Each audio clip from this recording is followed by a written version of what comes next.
basically, at least for me, a philanthropist. When I first walked through the doors of 211, I felt safe. I learned and explored, and one thing came to mind: if only I'd known. In second grade, I had my modeling pictures passed around and laughed at by my classmates. That's where it all began. I was thrown against walls, I was criticized, I was turned on, laughed at, shunned, taken advantage of, locked in bathrooms, and that's the synopsis.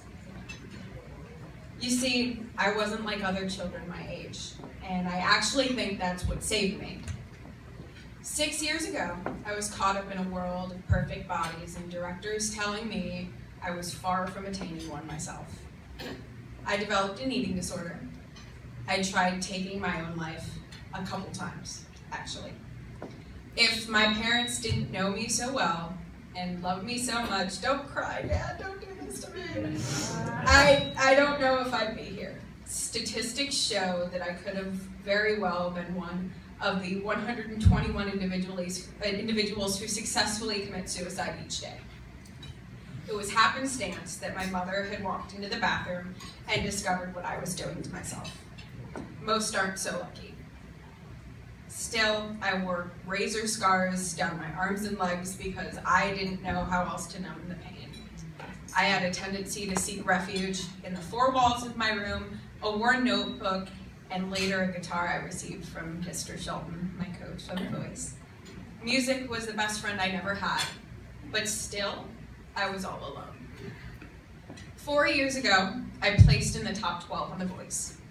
What was more accomplishing to me, however, was my acceptance of myself and my mission to teach others the same. It was my stage to show the world who I truly was. I was loved for it because I finally loved myself. Then, 2 years ago, my whole world was turned upside down. I was in a relationship that was emotionally manipulative and mentally and physically abusive. I was sexually harassed by my boss, a man who had been like a father to me since I was 14. I had begun showing mysterious physical symptoms: constant extreme pain, passing out, falling, losing all feelings in my arms and legs, and I was having seizure-like symptoms. At 19, I was using a cane and a wheelchair. And again, I had to give up my refuge. I was all alone. If only I had known. I had no idea what to do or where to turn. It took 1.5 years to diagnose me finally with fibromyalgia.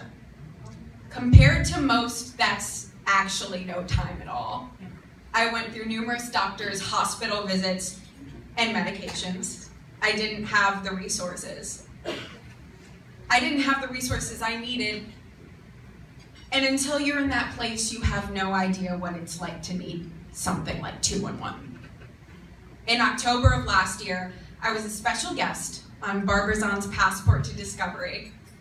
I actually spent more time crying with girls who felt misunderstood and being there for those who felt like me than I did performing. It was then I decided that this was my calling. This month, I leave on my first BU campaign venture, and I can stand here today and say for the first time that I forgive each and every person who hurt me.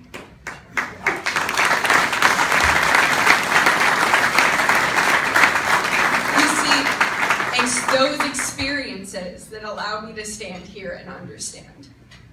I don't know what my life would have been like if I had 211, if I'd known about 211, but I know that it has, it could, and it will save lives.